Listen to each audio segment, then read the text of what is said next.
Hello everyone, स्वागत है बहुत बहुत आपका फिर से मेरे YouTube channel teaching with Mukesh में। दोस्तों, इस वीडियो में हम करने जा रहे हैं पीवाई की सीरीज़ को। एक्चुअल में जो स्टार्ट करेंगे पीवाई की सीरीज़ को अब स्टार्ट कर रहे हैं। इसमें हम जो मेन फोकस करेंगे जीएस, मैथ्स और रीजनिंग में करेंगे। भाई माफ़ करना, मैं इनके अलावा बाकी सेक्शंस हैं उनके वीडियो इतने प्रॉपरली नहीं ला पाऊँगा। हाँ, इन तीनों सेक्शन के वीडियो जीएस, मैथ्स और रीजनिंग के जो वीडियोस होंगे पीवाईक्यू के, DSSB के, चाहे कोई सा भी एग्ज़ाम हो, किसी भी एग्ज़ाम के, क्योंकि भाई DSSB बार बार सेम पैटर्न पर ही क्वेश्चन पूछता है, तो वो वीडियोस में लेकर आया करूँगा अब से। तो उसी क्रम में ये एक वीडियो है जिसमें जीएस का मैंने पोर्शन उठाया है। जीके के क्वेश्चन इसमें जो भी देखते हैं किस तरीके से पूछे गए हैं, और बहुत ज़्यादा पुराने वीडियोस नहीं, पुराने जो पीवाईक्यूज़ होंगे वो नहीं आएंगे। जो भी हाल फिलहाल वाले पीवाईक्यूज़ रहे होंगे वही क्वेश्चंस इंक्लूड होंगे वीडियोस में।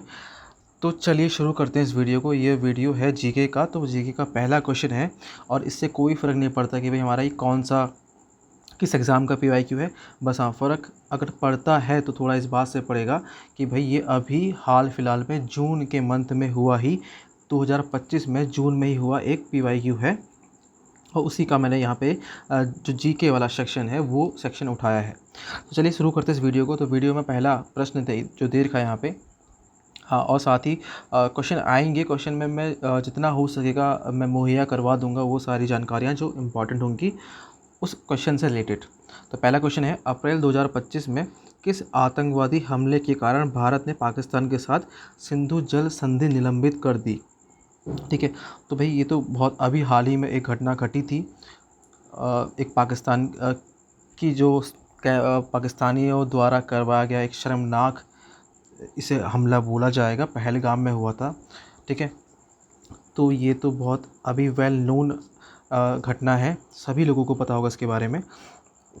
ठीक है, तो इससे जुड़ी हुई कुछ चीज़ें, एक तो जो पहलगाम हमला हुआ था उसके बाद भारतीय सेना द्वारा, ठीक है, एक ऑपरेशन चलाया गया था। उसका नाम सभी को पता होगा, फिर भी एक बार हम रिकॉल कर लेते हैं। ऑपरेशन सिंदूर उसका नाम था। ठीक है, अब थोड़ी बात कर लेते हैं इस सिंधु जल संधि की, कि सिंधु जल संधि है क्या, कब हुई थी, और क्या क्वेश्चन बन सकते हैं इससे रिलेटेड हमारे एग्ज़ाम के पॉइंट ऑफ व्यू से। देखिए, तो सिंधु जल संधि की अगर बात की जाए तो भाई ये हुई थी 1960 में हुई थी सिंधु जल संधि, भारत और पाकिस्तान के बीच में ही हुई थी। अच्छा, अब सिंधु जल संधि के अंतर्गत कुछ नदियां थी जिनके पानी का बंटवारा किया गया था, तो उसमें जो शामिल नदियां हैं उनके नाम आपको पता होने चाहिए। देखो, एक तो पहले में जिसके नाम से ये चला है, तो एक तो हो गई सिंधु नदी इसमें थी, दूसरी थी इसमें एक झेलम नदी इसमें थी, फिर थी एक चिनाब नदी, उसके बाद रावी नदी इसमें थी, देन व्यास, और अंत में सतलज नदी। तो ये नदियाँ इस समझौते में शामिल थी। ठीक है, और इसके अलावा आपको पता ही होगा कि देन जो पीएम थे वो कौन थे। तो उस समय के जो पीएम थे वो थे JL नेहरू, यानी कि जवाहरलाल नेहरू। एक इम्पॉर्टेंट सा फैक्ट और जान लीजिए इसमें, तो जो ये मध्यस्थता करवाई थी, यानी कि जो बीच में आया था मध्यस्थता, यानी कि जिसकी वजह से सिंधु जल संधि हुई थी, वो था भाई विश्व बैंक। ठीक है, अगर भाई घुमा फिरा कोई क्वेश्चन आ गया बाई चांस, तो मैंने कहा ये फैक्ट भी इसमें इंक्लूड कर देता हूँ।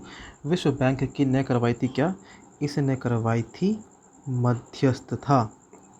ओके, तो बढ़ते हैं अगले क्वेश्चन नंबर 2 की तरफ। तो क्वेश्चन नंबर 2 यहाँ पर है, जनवरी 2025 में, तो देख सकते हैं आप, एक करंट अफेयर से रिलेटेड क्वेश्चन ही चल रहे हैं और बहुत ज़्यादा पुराने क्वेश्चन नहीं पूछे हैं। तो जनवरी, देखो जून में एग्ज़ाम हुआ था ना, तो देखिए जनवरी का क्वेश्चन, और ये तो देखिए क्वेश्चन, ये तो अभी अभी का क्वेश्चन है बिल्कुल। ठीक है, तो देखिए बहुत ज़्यादा पुराने करंट अफेयर तो DSSB में मुझे देखने को नहीं मिल पा रहे हैं अभी। जनवरी 2025 में किस भारतीय हॉकी खिलाड़ी को खेल रत्न पुरस्कार से सम्मानित किया गया है। तो ये है भाई हरमनप्रीत सिंह। ठीक है, अब कुछ फैक्ट भारतीय हॉकी के बारे में। तो पहला तो यही है भाई, इंडियन जो हॉकी है इंडियन हॉकी में एक जो क्वेश्चन बहुत पूछा जाता है, एक कप होता है इसमें, Sultan Azlan Azlan Shah cup, Sultan Azlan Shah cup. और एक कप जो होते टूर्नामेंट जो होता है, ये होता है मलेशिया में, ये होता है मलेशिया में, ठीक है। तो ये किससे रिलेटेड है? ये रिलेटेड है हॉकी से। और इसमें क्या याद रखना है आपको, एक फैक्ट और देख लीजिए, ये है the wizard of hockey, the wizard of hockey, ये किसे बोला जाता है?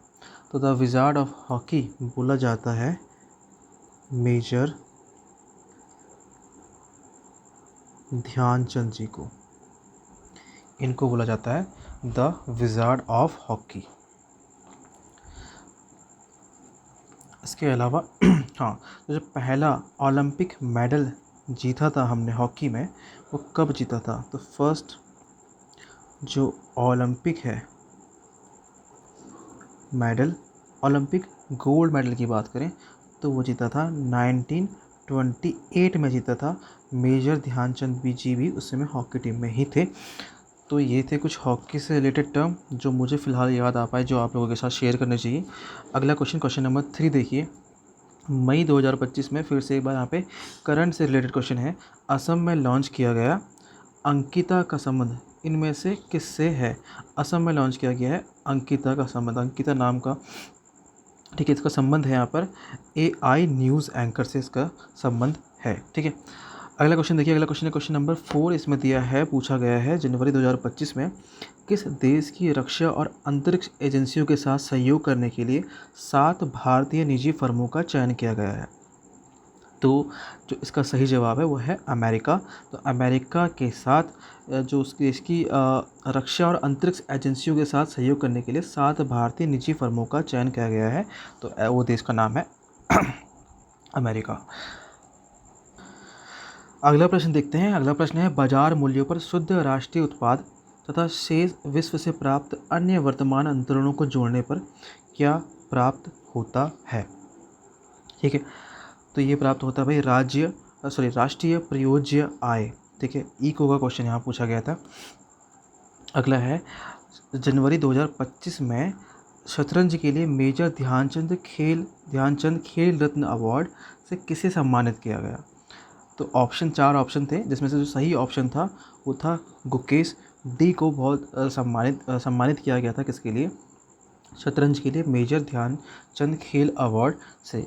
अब यहाँ पर कुछ इंपॉर्टेंट फैक्ट जान लेते हैं। पहला तो सबसे इम्पॉर्टेंट फैक्ट यही हो जाता है कि जो मेजर ध्यानचंद खेल रत्न अवार्ड है, पहले से इसका नाम ये नहीं था, इस अवार्ड का नाम। तो पहले इस अवार्ड का क्या नाम था? पहले इस अवार्ड का नाम था राजीव गांधी खेल रत्न अवार्ड, राजीव गांधी खेल रत्न अवार्ड, इस अवार्ड का नाम था पहले, जिसे बदल करके क्या नाम रखा गया? मेजर ध्यानचंद खेल रत्न अवार्ड इसका रखा गया, ठीक है। अब देखिए, जो चारों ऑप्शन हो जाते हैं, चारों ऑप्शन आपके लिए बहुत ज़्यादा इंपॉर्टेंट हो जाते हैं, क्योंकि भाई चेस की दुनिया में ये चारों बहुत फेमस पर्सनालिटीज़ हैं जिनके बारे में आपको थोड़ी बहुत जानकारी ज़रूर होनी चाहिए, क्योंकि चारों से कोई ना कोई क्वेश्चन बन के आ सकता है आपके एग्ज़ाम में, ठीक है। तो जानते हैं चारों ऑप्शन में चारों ही व्यक्तियों के बारे में। सबसे पहला जो नाम है वह है प्रज्ञानंद। तो ये बहुत ही फेमस नाम अभी हाल ही में आपने सुना होगा, ठीक है। क्यों? क्योंकि भाई ये बने हैं यंगेस्ट इंटरनेशनल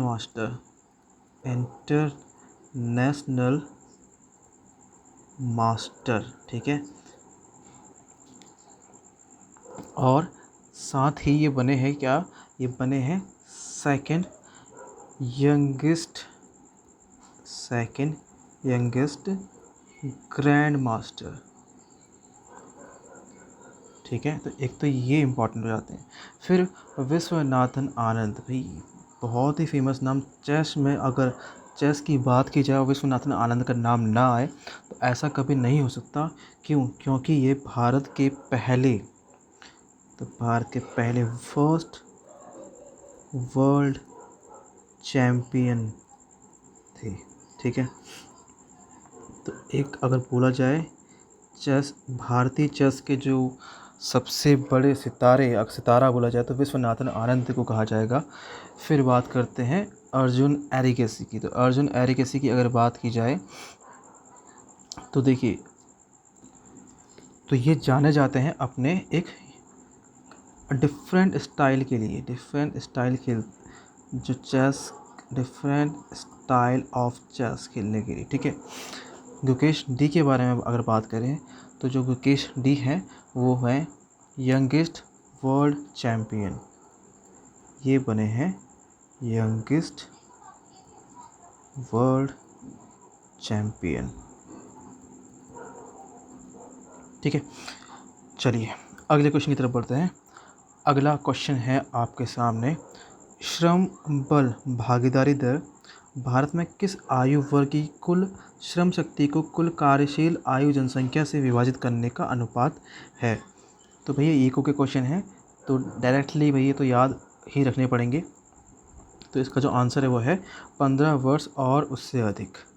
अगला क्वेश्चन देखते हैं। अगला क्वेश्चन है, Akhil Bharatiya trade union Congress AITUC, कभी कभी इसकी फुल फॉर्म पूछ लेगा कि what is the full form of AITUC, और कभी इसका स्थापना वर्ष पूछ लेगा जैसे इस क्वेश्चन में पूछा है। तो जिसका स्थापना वर्ष है वो है 1920 में। ठीक है, अब आते हैं कुछ काम की और बातों पर। तो काम की कुछ और बातें क्या हैं, देखिए। अब आपको कुछ, मैं यहाँ पे नाम लिख देता हूँ कुछ ऑर्गेनाइजेशंस के, जिनको आपको बताना है भी इनकी स्थापना कब कब की गई थी। तो सबसे पहले हम बात कर लेते हैं। पहले बात करते हैं पूना सार्वजनिक सभा की बात करते हैं। ठीक है, तो पूना सार्वजनिक सभा ये कब हुई थी और किसने की थी भाई इसकी, तो ये आप बता दीजिए एक तो। ठीक है, नंबर 1। नंबर 2 पर आप बता दीजिए बॉम्बे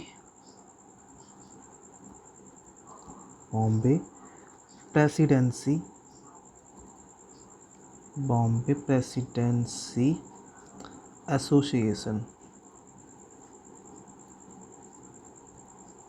ठीक है, एक इसका बता दीजिए स्थापना कब हुई थी और किन किन ने स्थापना की थी। ठीक है, नंबर 3 पे आप बताइए सर्वेंट ऑफ इंडिया सोसाइटी, ये कब और किसने इसकी स्थापना की थी ये बताना है। फिर आप बता दीजिए एक चौथे नंबर पर हिंदू महासभा। ठीक है, हिंदू महासभा, इसका आप बता दीजिए। ठीक है, तो ठीक है, शुरू करते हैं पहले पूना सार्वजनिक सभा।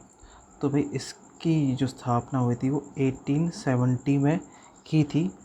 किसने किसने की थी, तो नाम इम्पॉर्टेंट है, याद रखना। एक तो थे MG रनाडे। ठीक है, और देखिए वैसे तो मोस्ट इम्पॉर्टेंट आपने MG रनाडे जी का नाम याद रखना है।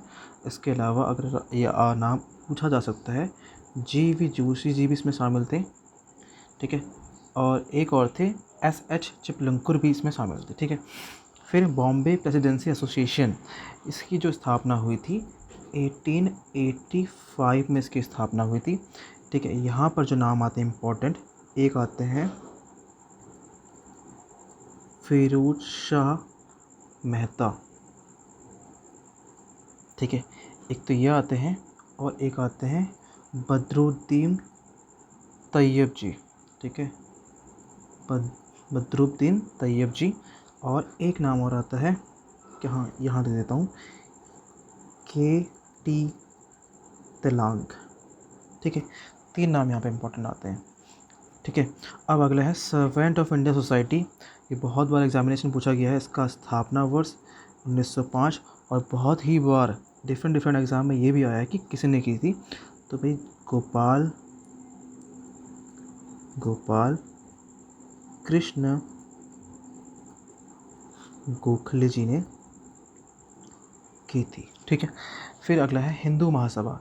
तो हिंदू महासभा जो है 1915 में इसकी जो स्थापना हुई थी, और की थी किसने, ये स्थापना की थी मदन मोहन मालवीय जी ने। ट्रिपल एम से याद रख लीजिएगा, मदन मोहन मालवीय जी ने। ठीक है, अगले क्वेश्चन की तरफ बढ़ते हैं। Question number 9। क्वेश्चन नंबर 9 है कि 1916 में लखनऊ समझौते पर किन दो भारतीय राजनीतिक गुटों के बीच हस्ताक्षर किए गए थे।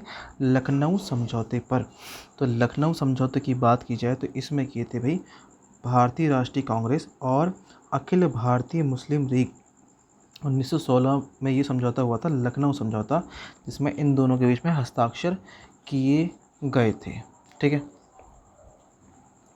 अब कुछ और मुझे समझौते आप लोगों को बताने थे। ठीक है, तो आगे कोई क्वेश्चन आएगा ऐसा, चलो इसी में बता देते हैं। क्वेश्चन देखिए, सॉरी समझौते देखिए, और अब पहले मैं आपको समझौता लिख देता हूँ, फिर आप एक बार सोचिए कि भाई कब हुआ था।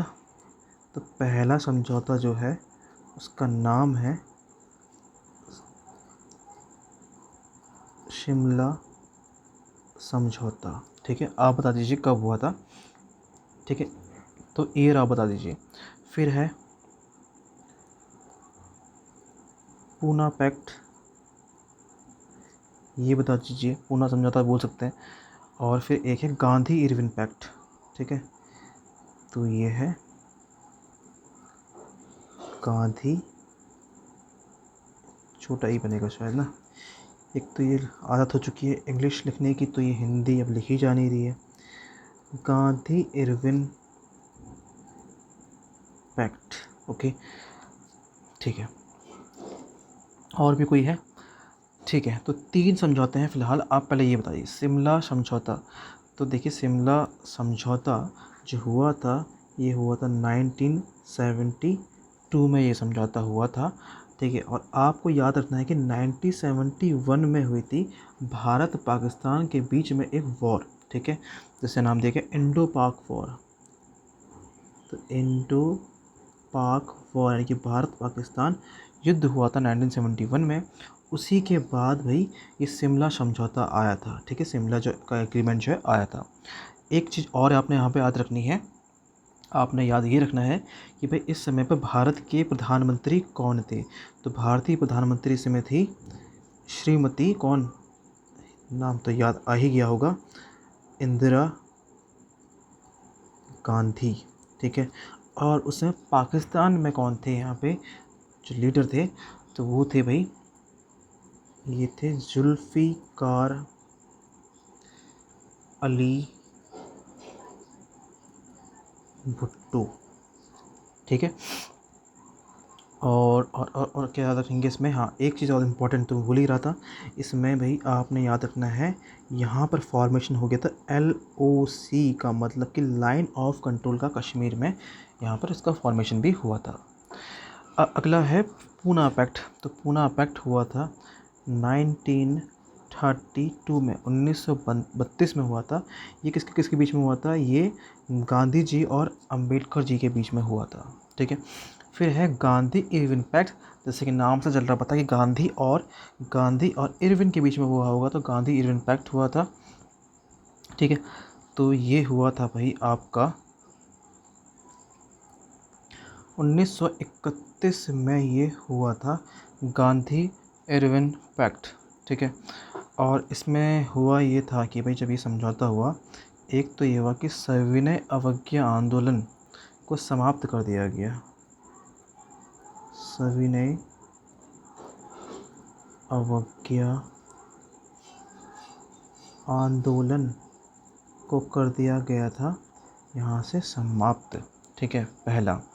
और भाई गांधी जी ने यहाँ पे पार्टिसिपेट किया था सेकंड RTC यानी कि राउंड टेबल कॉन्फ्रेंस में।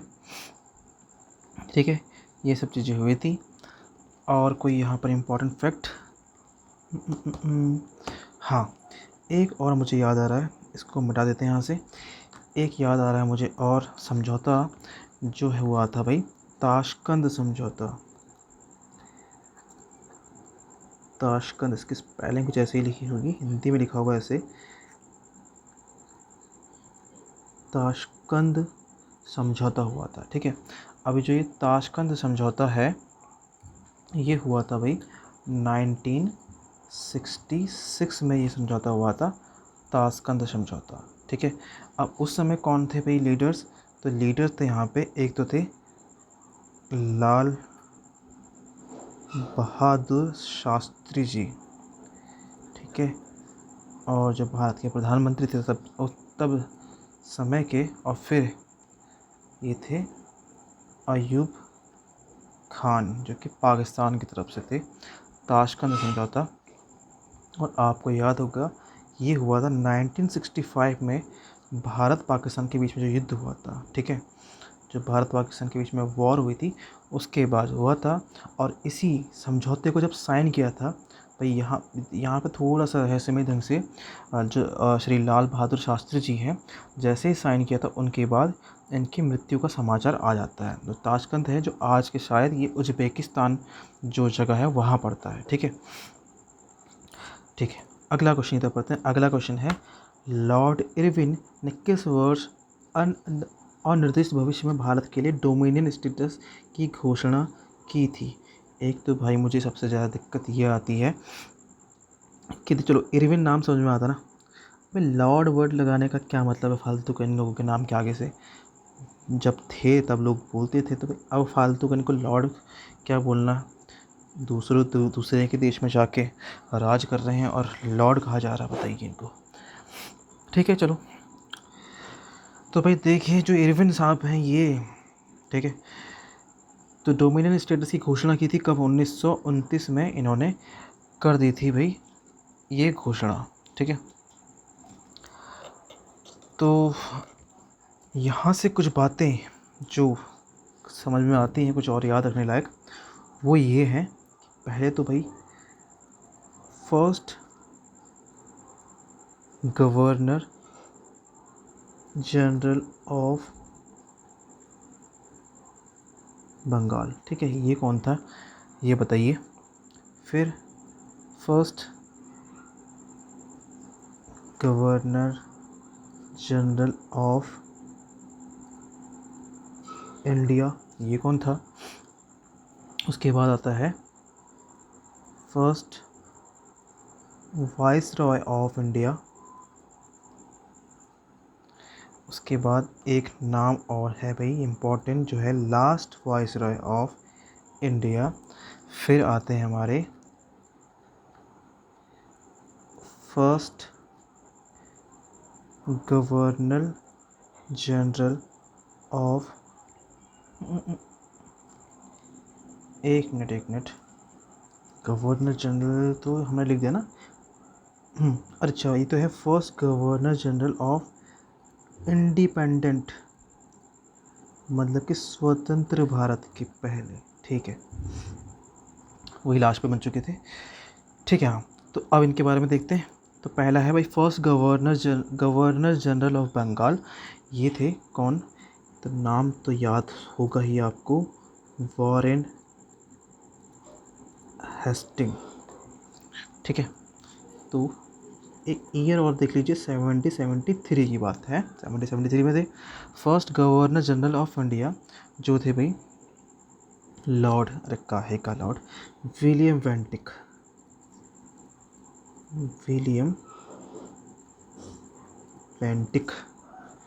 ठीक है, 1828 में। ठीक है, एक छोटा सा फैक्ट याद आ रहा है, बता दूं? चलिए आपसे ही पूछ लेते हैं। 1828 के बाद 1829 में क्या हुआ था? ठीक है, कौन सी प्रथा को अंत किया गया था जिसमें विलियम बेंटिक ने भी बहुत महत्वपूर्ण भूमिका निभाई थी? भारतीय समाज सुधारक थे उनके साथ में। ठीक है, ठीक है, अगर आपको याद आ जाए तो बता दीजिएगा। ओके, ठीक है, तो थोड़ा सा आगे और देख लें। फर्स्ट वायसराय ऑफ इंडिया, पहले जो वायसराय थे इंडिया के वो थे भाई कैनिंग, CANNING, कैनिंग थे यहाँ पे। तो ये बने थे कब? 1856 में। इसके बाद भी कुछ इम्पोर्टेंट घटना घटी थी ना 1856 के बाद, याद ही होगा आप लोगों को। फिर है लास्ट वाइसरॉय ऑफ इंडिया ये थे माउंट बैटन, ठीक है, माउंट बैटन योजना आई थी ना इसमें, लास्ट वाइसरॉय ऑफ इंडिया थे। और साथ ही में यही थे first governor general of independent India, दोनों यही हैं। कौन? माउंट बैटन है, 1947 में ये बने और भाई 48 में हट गए, क्योंकि हमने कहा अब नहीं चाहिए भाई कोई अंग्रेज हमें, ठीक है। तो यहाँ तक ऑल क्लियर्स, ठीक है भाई। आगे बढ़ते हैं, आगे है अगला, समावेशिता और सशक्तिकरण का उत्सव मनाने के लिए पर्पल फेस्ट 2025 कहाँ आयोजित किया गया था, ठीक है। सीधा साधा बिल्कुल करंट अफेयर का क्वेश्चन था, तो गोवा में ये आयोजित किया गया था, ये इसका सही जवाब था। अगला देखते हैं, अगला क्वेश्चन यहाँ पे, मई 2025 में समुद्र के अंदर युद्ध पद्धति में, यानी कि भाई समुद्र के अंदर युद्ध पद्धति वॉर में छल खतरों का मुकाबला, काउंटर स्टील्थ थ्रेट्स करने के लिए DRDO और भारतीय नौसेना द्वारा किस स्वदेशी प्रणाली को मान्यता प्रदान की गई है, जो अपने ही देश में बनी है, तो वो है MIGM, ठीक है। अगला क्वेश्चन देखते हैं, क्वेश्चन नंबर 13 यहाँ पे दे रखा है, इको का शायद क्वेश्चन है, हाँ उसी का है। तो दो इनपुटों के सभी संभावित संयोजनों का वह समूह जो आउटपुट का समान अधिकतम संभव स्तर प्रदान करता है, जिसे उत्पादन फलन को दर्शाने के वैकल्पिक तरीकों के रूप में भी उपयोग किया जाता है, क्या कहलाता है? एक समोत्पाद कहलाता है। भैया भाई इको के टर्म्स, अब एक चीज़ मेरे समझ में ये नहीं आती है, इको के क्वेश्चन पूछने का क्या मतलब है, वो भी इस प्रकार के, ठीक है। चलिए बढ़ते हैं आगे, अगला क्वेश्चन, क्वेश्चन नंबर 14, निम्नलिखित में से किसी कारक लागत पर शुद्ध, भाई पूरा इको भर रखा है इसमें, शुद्ध राष्ट्रीय उत्पाद NNP के रूप में भी माना जाता है, शुद्ध राष्ट्रीय उत्पाद NNP के रूप में भी इसको मान लेते हैं, ये है राष्ट्रीय आय को, ठीक है, राष्ट्रीय आय को मान लेते हैं, ठीक है। अगला क्वेश्चन देखते हैं, अगला क्वेश्चन है क्वेश्चन नंबर 15, नमक मार्च, यानी कि जैसे दांडी मार्च भी बोलते हैं, साबरमती आश्रम से कब शुरू हुआ था, तो ये हुआ था 12 मार्च 1930 को, ये हुआ था हमारा दांडी मार्च, ठीक है। अब कुछ भारतीय आंदोलन और देख लेते हैं जो हुए थे इस समय पर, ठीक है। इम्पोर्टेंट देखते हैं, बस थोड़ा सा पेन को थोड़ा सा और डार्क कर लूँ मैं, ओके। तो देखिए पहले तो आप ये बता दीजिए, एक 1857 का विद्रोह,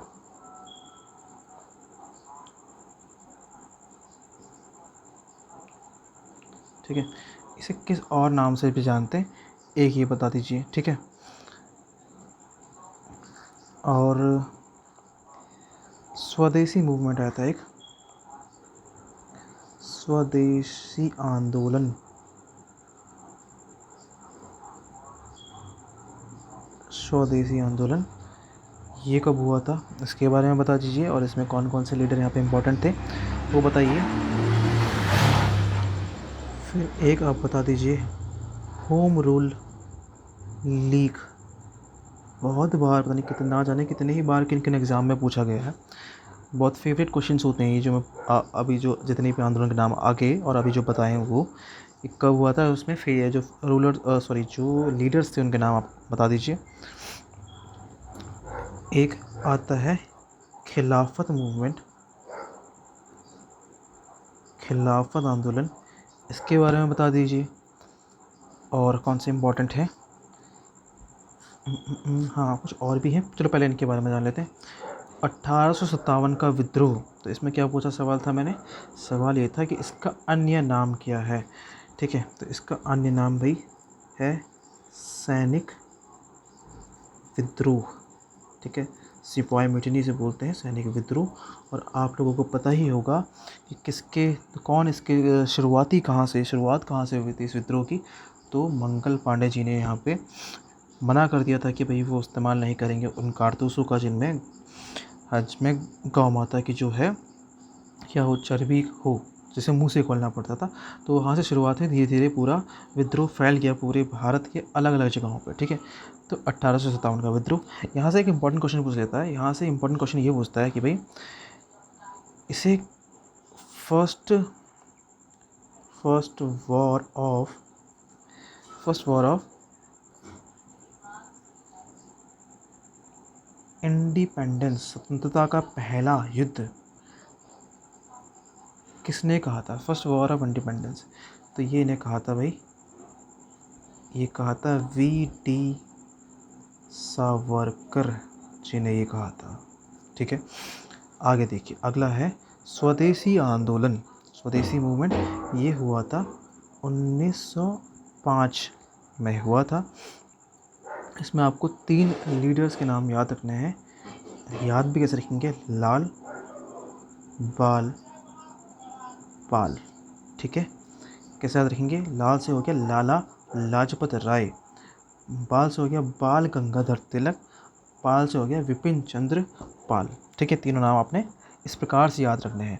अगला है फिर होम रूल लीग, तो ये है 1916 में हुई थी, ठीक है। तो देखिए इसके 2 यहाँ पर आते हैं जिन्होंने यहाँ पे 2 लीडर्स इन्होंने लीड किया था। एक तो वेस्ट की तरफ से जो लीड किया था वो किया था, यानी कि वो किया था भारत में बाल गंगाधर तिलक जी ने यहाँ पे लीड किया था, ठीक है। और अगर कहें साउथ में किसने लीड किया था, साउथ में तो ये एक लेडी हैं और इंडियन नहीं है वैसे, तो इनका नाम है एनी बेसेंट। Annie Besant. खिलाफत आंदोलन की बात की जाए, कि खिलाफत मूवमेंट की बात की जाए, तो ये 1919 में हुआ था, 1919 में हुआ था। और यहाँ पर भी इम्पोर्टेंट आपने याद रखना है, अली ब्रदर्स थे जो लीड कर रहे थे। इसमें से कौन कौन है अली ब्रदर्स? इनमें हैं 2 अली ब्रदर, एक हैं शौकत अली और दूसरे हैं मोहम्मद अली, ठीक है। अब कुछ 2-4 एक तो मूवमेंट और डिस्कस कर लेते हैं। पहला आप, ठीक, अब देखिए एक तो हम बात करते हैं असहयोग आंदोलन की, ठीक है, असहयोग आंदोलन। फिर हम बात कर लेते हैं सविनय अवज्ञा आंदोलन की। फिर बात की जा सकती है भारत छोड़ो आंदोलन की, भारत छोड़ो आंदोलन की, ठीक है। ओके, तो असहयोग आंदोलन देखिए कब हुआ था? ये हुआ था भाई 1920 में हुआ था, ठीक है। और लीडर कौन थे यहाँ पे जो लीड कर रहे थे? ये थे M गांधी, यानी कि महात्मा गांधी थे, ठीक है। फिर आता सविनय अवज्ञा आंदोलन, तो ये 1930 में हुआ था। और दांडी मार्च भी जस्ट इसी समय हो रहा था, ठीक है। दांडी वाला भी इसी समय हो रहा था, 12 मार्च 1930 को दांडी यात्रा भी निकाली थी इस चक्कर में। फिर था भारत छोड़ो आंदोलन, ये हुआ था 1942 में। यहाँ पर भी जो लीडर थे वो थे गांधी जी, और इनका एक फेमस हुआ था यहाँ पर स्लोगन, जो क्या था? जो था डू और डाई, यानी कि करो या मरो, ठीक है। अगला देखते हैं, अगला क्वेश्चन क्या है? अगला क्वेश्चन है कि भारत में मुसलमानों के हितों का प्रतिनिधित्व करने के लिए 1906 में कौन सा संगठन बनाया गया था, ठीक है। तो 1906 में बनाई गई थी अखिल भारतीय मुस्लिम लीग, ठीक है। अब मुस्लिम लीग के बारे में फटाफट से 2 चीज़ें हैं वो देख लीजिए। पहली चीज़ क्या याद रखनी है, एक तो फाउंड कब हुई थी? देखिए 1906 में हुई थी, जैसा कि यहाँ पर लिखा भी गया है। और हुई कहाँ थी? ये हुई थी ढाका। ये क्वेश्चन बहुत पूछा गया कि मुस्लिम लीग का गठन कहाँ हुआ था, तो ढाका में हुआ था। उस समय तो बांग्लादेश था नहीं, बांग्लादेश तो उस समय पैदा भी नहीं हुआ था, तो आज जो जगह बांग्लादेश में है तब नहीं थी, ठीक है। तो ढाका बांग्लादेश आज के हिसाब से। कौन थे भाई यहाँ पे फाउंडर? एक तो थे आगा खां। फिर एक थे नवाब साहब हमारे, कौन थे ये नवाब? ये थे नवाब सलीमुल्लाह। ठीक है। और आपने क्या रखना है यहाँ से, एक चीज़ याद लीजिए, टू नेशन थ्योरी, द्विराष्ट्र सिद्धांत किसने दिया था? तो ये दिया था मोहम्मद इकबाल ने। ठीक है, कब? 1930 में जाकर दिया। अगले क्वेश्चन की तरफ बढ़ते हैं। अगला क्वेश्चन है, भारत के किस निम्नलिखित में से किस शहर में केंद्रीय भाषा संस्थान स्थित है? तो केंद्रीय भाषा संस्थान ये है मैसूर में, जो कि कहाँ आता है? ये आता है कर्नाटक राज्य के अंतर्गत। ठीक है, अगला क्वेश्चन देखते हैं। अगला तो इसमें एक मिनट, तो इसमें कर्नाटक में हेडक्वार्टर भी कर्नाटक ही हो गया ना? हाँ ठीक है, 1969 में बनाया गया था केंद्रीय भाषा। ठीक है। अगला है क्वेश्चन नंबर 18, निम्नलिखित में से किस खिलाड़ी को जनवरी 2025 में, करंट अफेयर का क्वेश्चन अगेन, शतरंज के लिए अर्जुन अवार्ड से सम्मानित किया गया था?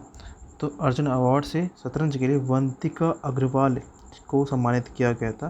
फेमस नाम है चेस की दुनिया में, अभी उभरता हुआ नाम है, याद रखना है आप लोगों ने, आगे आने वाली शिफ्ट में ज़रूर पूछा जा सकता है। ठीक है,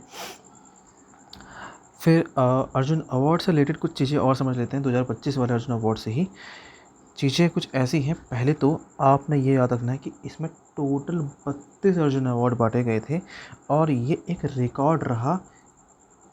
रिकॉर्ड ये नहीं था कि 32 इसमें अर्जुन अवार्ड थे, रिकॉर्ड ये था कि इस बार 17 पैरा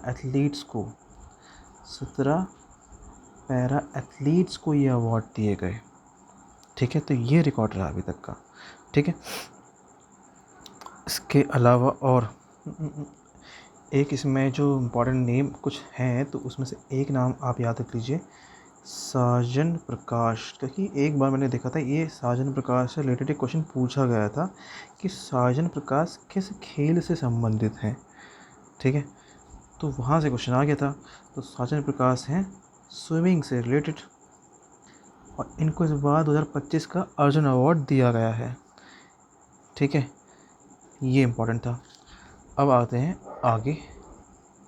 अगला क्वेश्चन है, खादी और ग्रामोद्योग आयोग द्वारा कार्यान्वित प्रधानमंत्री रोजगार सृजन कार्यक्रम के तहत विनिर्माण क्षेत्र में वित्तीय सहायता के रूप में कितनी राशि स्वीकार्य है? तो ये राशि है 25 लाख भाई टोटल।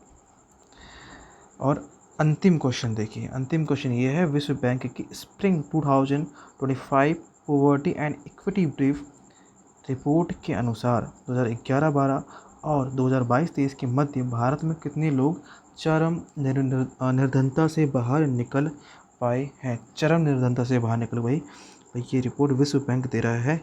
तो ये है 171 मिलियन की। तो फैक्चुअल क्वेश्चन सीधा सीधा याद रखना है, करंट का ही क्वेश्चन था इसलिए। तो ये थे भाई एक शिफ्ट जो कि पूछे गए थे भी जून में ही आपके DSSB के ही किसी न किसी एग्ज़ाम में फ़र्क नहीं पड़ना चाहिए। और ये जो सीरीज़ अब से मैं मानता हूँ कि सीरीज़ मैं स्टार्ट कर रहा हूँ PYQ की, और पूरा फोकस होगा इस PYQ सीरीज़ का कि हम आगे आने वाले TGT जो एग्ज़ाम होने वाले हैं उस पर फोकस करें, उसका पार्ट एक ही प्रैक्टिस करें। ठीक है, अब हम ये तो नहीं बोल सकते कि सारे क्वेश्चन क्या हैं इररिलेवेंट है, इररिलेवेंट नहीं है। क्यों? क्योंकि भाई सब कुछ PYQ ही है। तो हाँ, प्रैक्टिस करते रहिए। मैं ये नहीं कह रहा हूँ कि सिर्फ ये ही करने से हो जाएगा, लेकिन ये करने से कुछ तो होगा अच्छा जो पहले नहीं हो रहा था। ठीक है, तो मिलते हैं आपसे किसी नेक्स्ट वीडियो में। नेक्स्ट मतलब नहीं कि नेक्स्ट वीडियो में ही मिलते हैं आपसे। और अभी बस अब रीजनिंग, मैथ्स और फिर GS, फिर रीजनिंग, मैथ, GS, इस क्रम में ही मैं कोशिश करूँगा कि वीडियो डालूँ जो कि आप लोगों के लिए कहीं ना कहीं हेल्पफुल साबित भी हो। और आप लोग भाई जितना कमेंट सेक्शन में जितनी कमेंट तारीफ़ें कर देते हैं, मतलब कि और शाबाशियाँ देते हैं, आप लोगों का भाई दोनों हाथों को जोड़ के बहुत मैं आपसे कृतज्ञ हूँ, मतलब आपके इस प्यार के लिए। मिलता हूँ आपसे नेक्स्ट वीडियो में। इस वीडियो में इतना ही। Thanks for watching this video.